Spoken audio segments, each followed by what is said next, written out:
فَإِنْ آمَنُوا بِمِثْلِ مَا آمَنْتُمْ بِهِ فَقَدِ اهْتَدَوْا وَإِنْ تَوَلَّوْا فَإِنَّمَا هُمْ فِي شِقَاقٍ فَسَيَكْفِيكَهُمُ اللَّهُ وَهُوَ السَّمِيعُ الْعَلِيمُ صِبْغَةَ اللَّهِ وَمَنْ أَحْسَنُ مِنَ اللَّهِ صِبْغَةً وَنَحْنُ لَهُ عَابِدُونَ۔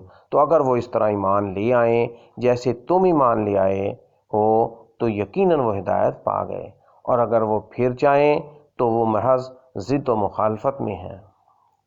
تو جلد ہی اللہ آپ کو اے نبی صلی اللہ علیہ وسلم ان سے کافی ہو جائے گا، اور وہی سب کچھ سننے والا اور سب کچھ جاننے والا ہے۔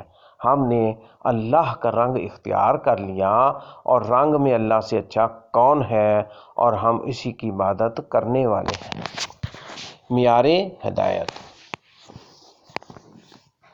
فَإِنْ آمَنُوا بِمِثْلِ مَا آمَنْتُمْ بِهِ، یعنی اگر اہل کتاب اور دیگر لوگ ایسے ایمان لائیں جیسے تم ایمان لائے ہو، یعنی اللہ کی تمام کتابوں اور رسولوں پر ایمان لائیں اور ان میں سے کسی میں بھی فرق نہ کریں تو وہ ہدایت پائیں گے۔ فی شقاق، مخالفت اور دشمنی میں پڑے ہوئے ہیں۔ فَسَيَكْفِيكَهُمُ اللَّهُ، یہ اللہ تعالیٰ کی طرف سے اپنے نبی صلی اللہ علیہ وسلم کے لیے وعدہ ہے کہ حق سے منہ موڑنے والے، ان کے معاندین اور مخالفین کے مقابلے میں اللہ ان کے لیے کافی ہو جائے گا۔ بپتسمہ۔ صبغۃ اللہ، اپنے آپ کو اور اپنے اہل و عیال کو اسلام کے رنگ سے رنگ لو۔ یہ اللہ کا رنگ ہے، اسے مضبوطی سے تھام لو۔ جس چیز کو رنگا جاتا ہے رنگ اسے تبدیل کر دیتا ہے، اسی طرح اسلام اس شخص کی حالت تبدیل کر دیتا ہے جو اسے مضبوطی سے تھامتا ہے۔ اس صبغہ کی بنیاد یہ ہے کہ نصارہ اپنی اولاد کو پانی میں رنگ ڈال کر غسل دیتے تھے جسے وہ بپتسمہ کہتے تھے۔ یہ انہیں پاک کرنے کی غرض سے کرتے تھے۔ جب کوئی یہ عمل کر لیتا تو کہتے اب یہ پکا نصرانی بن گیا ہے۔ اللہ نے اس فرمان کے ذریعے ان کی تردید کی ہے۔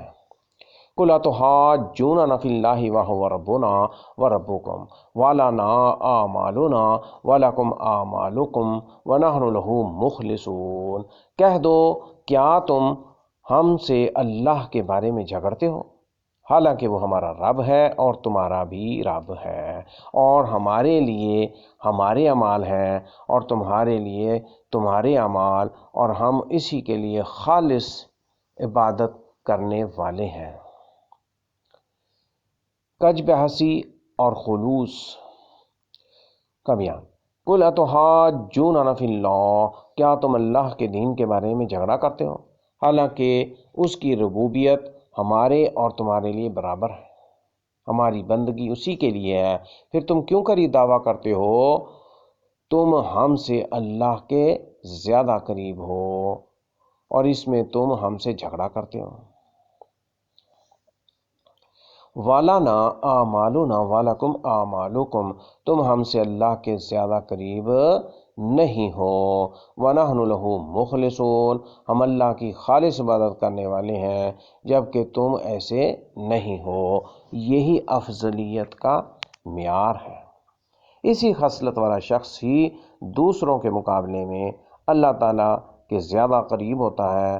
تو جس چیز کے لیے ہم تم سے زیادہ حقدار ہیں اس کا تم اپنے لیے کیوں کر دعویٰ کرتے ہو، جبکہ تم اللہ تعالیٰ کے ساتھ شریک ٹھہراتے ہو اور اس کے سوا اوروں کو معبود قرار دیتے ہو۔